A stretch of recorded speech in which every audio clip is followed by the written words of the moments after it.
Hello，大家好，我是 TP，欢迎来到群晖新手系列教程。今天我们来聊一聊如何在群晖的 DSM 这个网页里直接编辑文件。假设有这么一个文件，我想编辑它，我们正常的操作就是下载、编辑完再上传，这样是可以，但是多少有点累赘。怎么直接在线编辑呢？其实很简单，去套件中心搜索 Edit，我不知道有没有中文啊，反正就是这么有一个叫文本编辑的 Text Editor，这个把它安装上。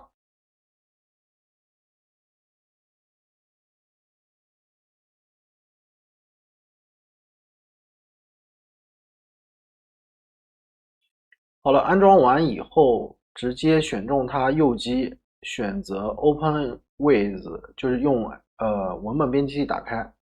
打开这个地方，我们输入 dpit 点 lab00 点 com，然后这边点文件，点保存，好，然后再次打开，再次打开，一定是这样子的。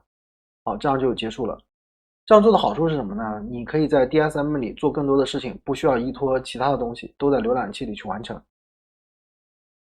好的，这就是这期在群晖 DSM 里通过套件中心里的一个套件实现在线文件编辑的一个视频的全部内容。如果这期视频对你有帮助，请帮忙点赞和转发。如果遇到了相关问题或者有相同的经验想要分享，欢迎留言。我是 TP，谢谢。